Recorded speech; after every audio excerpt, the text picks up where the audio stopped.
Hello সবাইকে, চলে এসেছি নতুন মেহেন্দি মিনি ভ্লগ নিয়ে।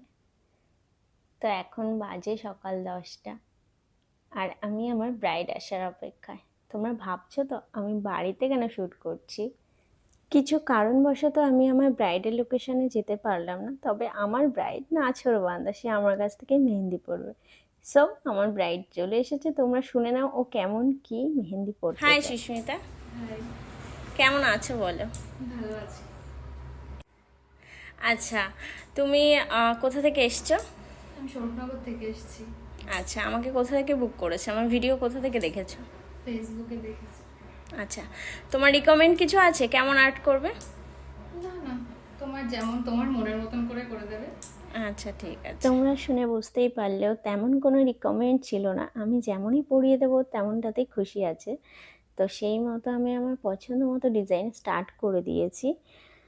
ওর এই স্পেশাল দিনটা আমি খারাপ করতে যাইনি, তার জন্য আমি ওকে বলেছিলাম যে তুমি আমার স্টুডিওতে আসতে পারবে, তাহলেই আমার দ্বারা সম্ভব হবে তোমাকে মেহেন্দি পরানোটা।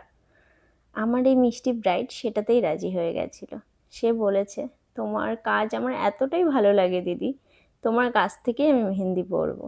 আমার ব্রাইডের বাড়ি আমার লোকেশন থেকে যথেষ্ট দূরে, সেই বসিরহাট স্বরূপনগর।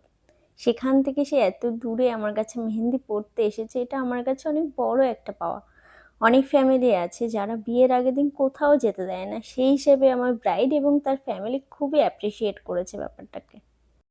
তো আমার এক সাইডে কাজ কমপ্লিট হয়ে গেছে, তোমরা দেখে জানিও তোমাদের কেমন লেগেছে আমার ব্রাইডের কাজটা আর আমার ব্রাইডটাকে। তবে জানো তো, খুবই ভালো লাগে এই রকমভাবে আমার কাজটাকে ভালোবাসলে, তখন কাজ করার জোরটা যেন আরও অনেকটাই বেড়ে যায়। এবার সুস্মিতার মুখে শুনে নাও ওর কাজটা কেমন লেগেছে। আর হ্যাঁ, ধন্যবাদ অনেক ভিডিওটা শেষ পর্যন্ত দেখার জন্য। Thank you. ওকে সুস্মিতা, বলো তোমার কেমন লেগেছে কাজগুলো? খুব সুন্দর হয়েছে, আমার ভীষণ পছন্দ হয়েছে। একদম পুরো মনের মতো হয়েছে। আমার অনেক দিনের ইচ্ছা ছিল তোমার কাছ থেকে করব। খুব সুন্দর হয়েছে।